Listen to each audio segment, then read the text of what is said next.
Welcome to inflative classes.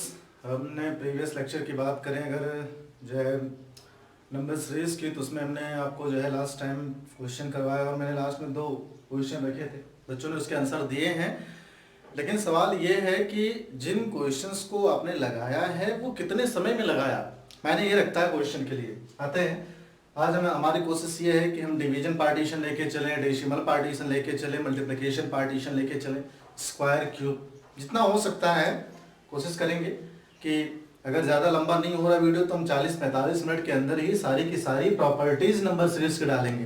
फिर भी मैंने कहा कि मेरी कोशिश यही है कि रीजनिंग के प्रत्येक पार्टीशन, प्रत्येक सेशन के बाद आखिरी इसके सेशन के एंड में हम आपके लिए 2 क्वेश्चन रखेंगे, आप सॉल्व करेंगे। एक क्वेश्चन इसलिए दिया जा रहा है कि आप उसे जनरल मेथड से लगा रहे हैं तब कितना समय लग रहा, आप उसे बाय ट्रिक लगाते तब कितना समय लगता। इसी वजह से मैं प्रत्येक सेशन, रीजनिंग के प्रत्येक सेशन के बाद आपको 2 क्वेश्चन दिए जाएंगे और आप कमेंट बॉक्स में जरूर कमेंट करके बताइए कि आंसर क्या आ रहा है, आपको ज्यादा समय लग रहा है, कम समय लग रहा। ठीक है, क्वेश्चन देख लें, दोनों क्वेश्चन देख लेते हैं। देखिए, सीजन 2013 प्री का है, सीजन 2017 का है। काफी बच्चों ने आंसर इसके दिए हैं, कुछ बच्चों ने बड़े सटीक आंसर दिए हैं, कुछ बच्चों ने पहला कैलकुलेशन बढ़िया से किया, दूसरे कैलकुलेशन में फंस गए। कुछ बच्चे हमारे जो व्यूअर्स हैं वो डेली चीजें देखते रहते हैं, तो मेरे हिसाब से उनका जो आंसर आया वो सही है। और जितने लोगों ने भी आंसर दिया मैंने देखा कमेंट बॉक्स में, उसमें से इक्का दुक्का बच्चे ही हैं जिनका दोनों क्वेश्चन का आंसर सही है। मेरे हिसाब से 1 या 2, बाकी पहले क्वेश्चन का आंसर लगभग 90% बच्चों ने सही किया है। दूसरे क्वेश्चन की बात करें तो अगर कमेंट बॉक्स में 35 लोगों के जो है कमेंट्स आए हैं तो उसमें 1 या 2 बच्चों ने ही दूसरे क्वेश्चन का आंसर किया है ना।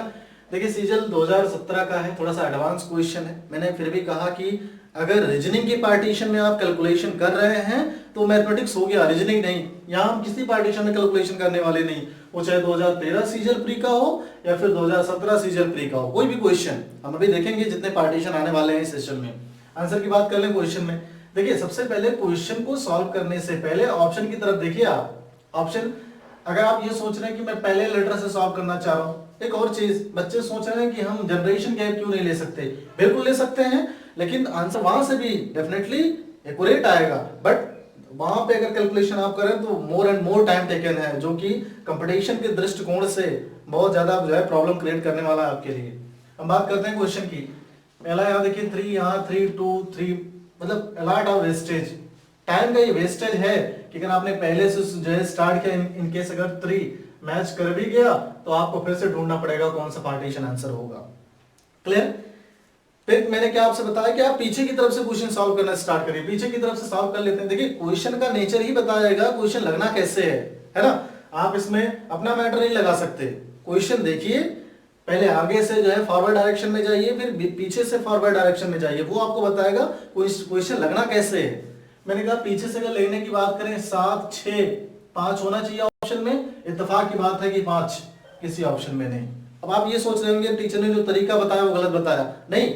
चीजों का इन्वेंशन करेंगे तो आपको सोल्यूशन मिलने वाले हैं, इन्वेंशन नहीं करेंगे तो आप लगे रहिए जनरेशन गैप से। ये तो 4 अंक के हैं। सीजन 2018 की अगर हम बात करें उसमें ऐसे ऐसे क्वेश्चन कभी कभी पूछे गए, डेसिमल पार्टीशन विद 6 डिजिट, मतलब 6 संख्याएं, और ऐसा जिसका कैलकुलेशन करने में थोड़ा सा प्रॉब्लम क्रिएट होता हो आपके लिए।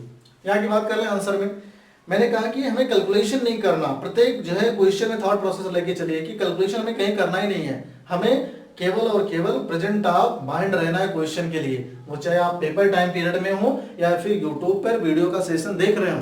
क्वेश्चन की बात कर लें, मैंने कहा कि यहां से तो हम फंस गए कि 7 से 6 आया, 5 आना चाहिए था, इत्तेफाक की बात है इकाई का अंक कहीं भी बात नहीं, लेकिन कॉमन सेंस मैंने थोड़ा सा अपग्रेड किया चीज को कि 7 में से अगर 1 घटाएं तो 6, इसका मतलब अगर 6 में से 2 घटाएं तो ऑप्शन में आना चाहिए था 4, इकाई का अंक 4 होना चाहिए ऑप्शन में। चेक करते हैं, यहाँ नहीं 4, यहाँ नहीं, यहाँ नहीं, इकाई का अंक 4 है ऑप्शन नंबर 1 आंसर। कुछ करना ही नहीं था क्वेश्चन में।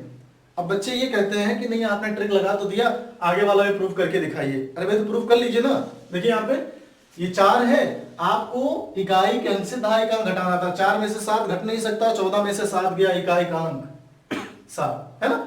तो कभी पूरा प्रोसेस नहीं करना। आप पूरा जैसे ही आप किसी क्वेश्चन में पूरा प्रोसेस लगाते हैं, आप हजारों बच्चों से पीछे हो जाते हैं कैलकुलेशन में। तो इस चीज का ध्यान रखिएगा। बात करें क्वेश्चन नंबर 2 की, यहाँ भी बच्चों ने कैलकुलेशन किए हैं, अजीब मॉडल जो है कैलकुलेशन आपने किया।